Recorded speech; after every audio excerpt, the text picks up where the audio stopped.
Hi guys, MJ the GM here with a quick note, I hope it's going to be quick anyway, about why you haven't seen any videos on Star Trek Navis in a while.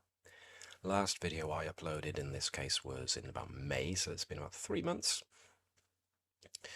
So on the off chance the 2 or 3 people who actually viewed any of the videos wondering why there's no more of them, this is essentially my explanation as to why you haven't seen any. So, yeah, it happened around about just before I stopped uploading, but in the May time just after, excuse me a second, in the May time just after I stopped uploading Star Trek Navis videos, I had to have a conversation with my players because I didn't want to prepare games for the Star Trek Navis crew anymore. Now, before we go any further, I need to expressly state that I am not blaming anybody, especially not my players. This is more about me. So, just to get a little bit personal for a bit, I had suffered depression for years before I eventually decided to take up this semi-professional GM job. And it did very well for me, for my state of mind, or for the stability of my state of mind at the very least, because those of you who have had depression before, and if this helps, you know, one person, 2 people, even if one of those is myself, then this will be have been a video worth making. But those of us who have suffered depression before know that it never really goes away. But what doing this GMing job did for me was to give me a sense of stability and purpose, and therefore helped my peace of mind.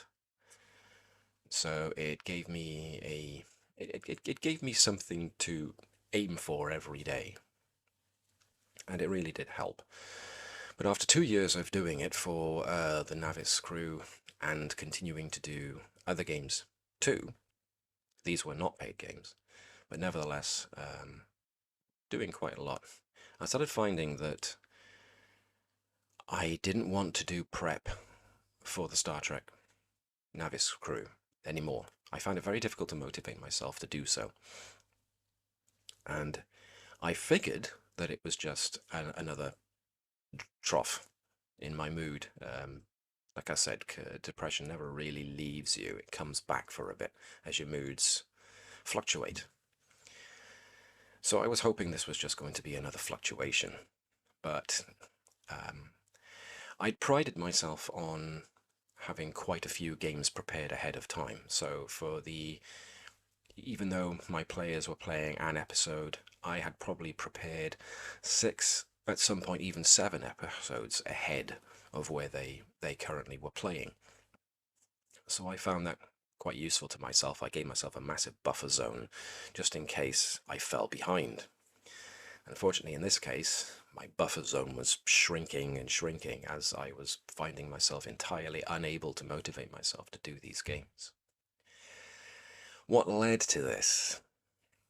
In hindsight, I think this had been coming up for a time anyway. But there was also a point where my Tuesday players, I'm not going to name names because like I've said before, this is not casting blame on anybody.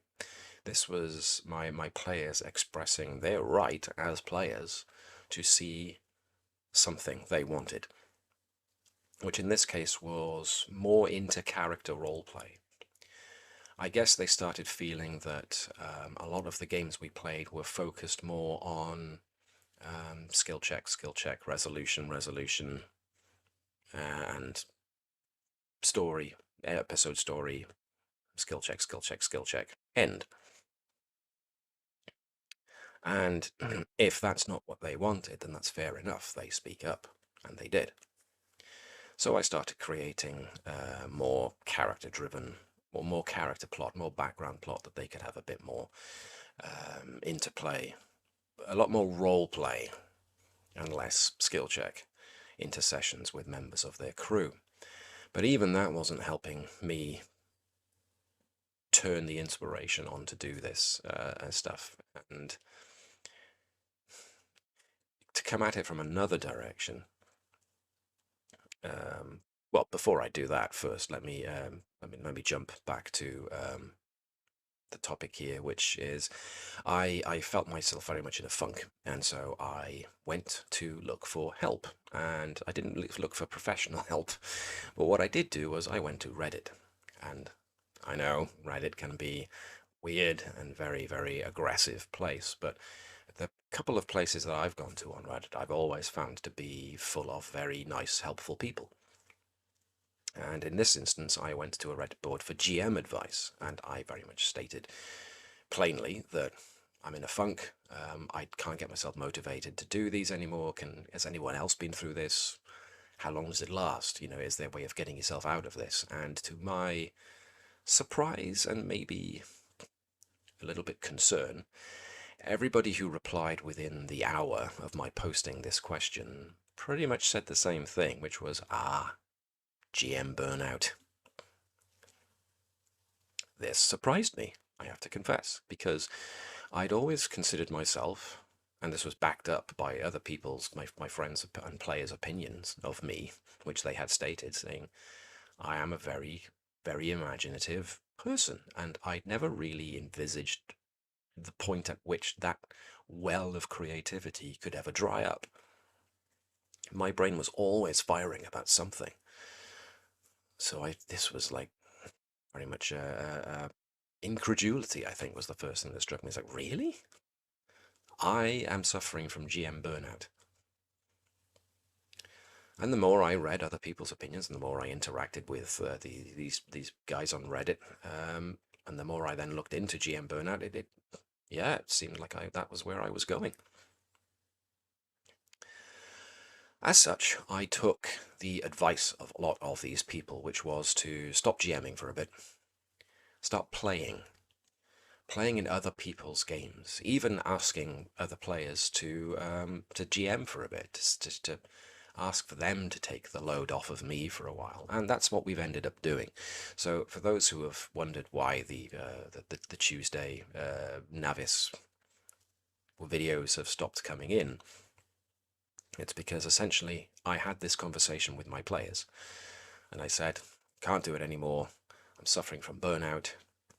So we're stopping for the foreseeable future, and could somebody else take the reins for a change? And to the credit of my Tuesday gang, that's what's happened. I haven't been recording the sessions. Didn't seem right to, especially because all you guys would be seeing would be me as a player from my perspective, and only hearing the other guys. I know I've posted a couple of videos of that happening, of me showing other people, showcasing other game systems, but too many of those I thought would be a bit of a tedious watch, and this was also me trying to recover from burnout. And it's been great so far. Webby, who plays Captain Andrews in the Tuesday Navis sessions, ran Call of Cthulhu for us, his own self-made story, and that was great. That was really cool. And then Gareth, who plays Dr. Bertram on the Navis, he took us through a game called Don't Rest Your Head, which was really, really interesting, and actually reminded me a lot of the narrative-heavy games like Powered by the Apocalypse that have been coming around recently. And I hadn't put much stock in those games, but now I think I might have changed my opinion of them. We're still going through that at the moment. I believe Sean, who plays Lieutenant Nova, is keyed up next to take us through Daggerheart.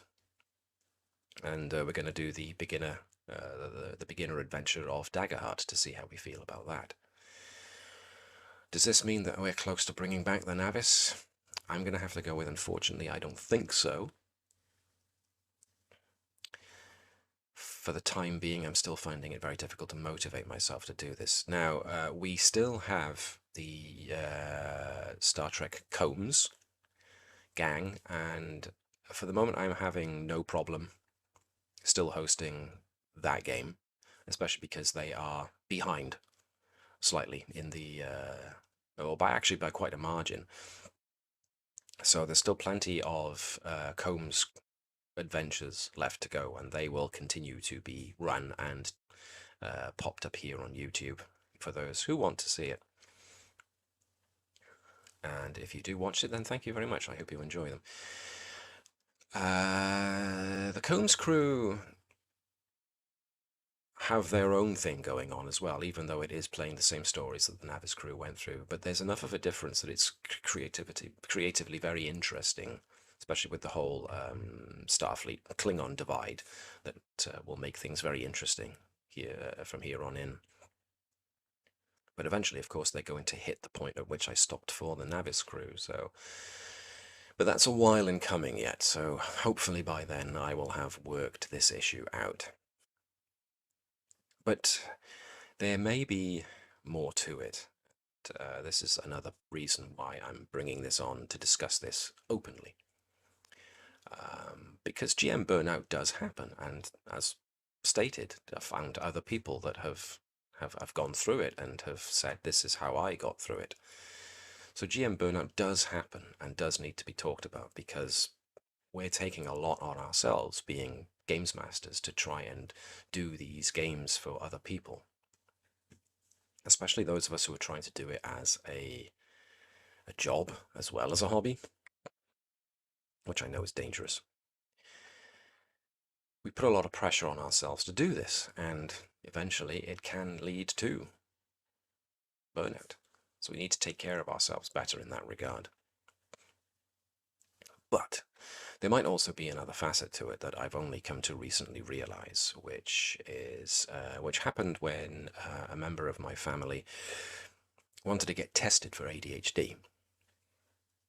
And in looking this up, I started, at first I didn't see anything that really mirrored anything of myself. And so I discounted the possibility. But then the more I looked into it, the more I realized that ADHD, like many things, is actually on a spectrum. So some people can have quite severe symptoms of it. Others can have quite mild symptoms of it, but you still are somewhere on this spectrum. And so I kept on looking into it, and every now and again would come across ADHD symptoms that did fit. It was almost like reading a horoscope, where it's generalized enough that you see things that do register, and you think, oh, maybe there is something to this. But then there's other bits that that don't fit, and you're like, oh, okay, maybe not. It's always good to keep an open mind about these kind of things. But now, let me be absolutely clear. This is my opinion. I have not been actually tested for ADHD yet, and mostly because there's a 3-year or more waiting list in this country to actually get tested. And I believe there's also a supply problem with the medication that you go with, that you get if you do get diagnosed as suffering from, I say suffering, diagnosed as having ADHD. I don't think I'm going to get actually tested anytime soon, especially with that ridiculously long waiting list. So this still remains an opinion of mine, but certain learned behaviors of my own and observances of how I think and how I react in certain cases do seem to suggest I might be somewhere on the spectrum.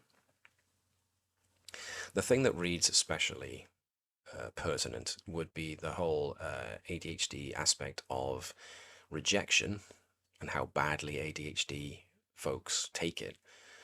How much pressure they put on themselves due to the feeling of obligation to other people, don't want to let other people down. That rings true for me. And so that was the whole reason for the mental rigmarole for me, I think, that added to the whole GM burnout was um, this request they made of me. Maybe I took worse than I should, but apparently that's a common thing with those who suffer from ADHD. They maybe me, take it very badly, and as a result don't want to go back to it because that's where we got hurt. And we don't want to be hurt again. So this might be another reason why I'm having a hard time coming back to it. And also why I feel a terrible sense of obligation to my players, and that I feel bad that I've let them down. So this as much could be down to burnout as it might be down to just how my brain is wired. So all in all, I think it comes down to I need to consider the fact that I may be somewhere on the spectrum, and as a result need to give myself more due consideration as to going forward. I need to accommodate perhaps that this is how my brain works, and I need to find ways around it, perhaps, or a way to work through it, a way to work with it, which I have to confess is going to be difficult. Anything worthwhile is probably always going to be difficult. I would like to very much get back to the Navis at some point, because there are stories there, there are episodes that I would very much like to give these guys to work through. So you might see some of that in the future. But for now, what do I do? What do I do? For now, I've got other stuff lined up. We are doing Pathfinder Second. A lot of Pathfinder Second Edition stuff is coming up. So we have got my Sunday crew, which is not the Combs crew. They're great. They're still going through their stuff, and I enjoy running games for them immensely. The Pathfinder Sunday crew are now going to be starting on a brand new adventure path, which is Carry On Crown, which we'll be playing in 2nd edition Pathfinder. So if they're good with streaming that, then you may see that here. The same goes for, I've got other Pathfinder games keyed up who are going to be going through the Shattered Star adventure path. That's going to be played in 2nd edition rather than 1st edition Pathfinder as well. And who knows, in the future we may also see sporadic cases of the start of the Rune Lords meta plot with Rise of the Rune Lords for another group. That depends entirely on whether or not this bunch of players mind being streamed. That's up to them, and so you may or may not see that. I have something else keyed up as well, perhaps for the future. So watch this space. I will keep that other thing under my hat for now, just in case I build up expectation and nothing happens, and then I feel awful for not actually bringing it to light. So that's why there haven't been any videos of the Navis, and I'm going to bring this to a close now. If this has at least helped one person out there, then at the very least I hope this just continues the discussion on normalising the idea of 1, GM burnout, and 2, ADHD conversation. Even if I don't end up having it, there are people out there who do have it, legitimately are prescribed as having it, and, you know, we need to accommodate not just others but ourselves as well for how our brains are wired, and be a bit more understanding to each other and ourselves. And so this is MJ the GM, hoping you all's the best that you can possibly get in this weird and wacky world. Look after yourselves as well as each other, and we will all get through this. In the meantime, thank you very much for watching, guys. Hailing Frequencies will now close.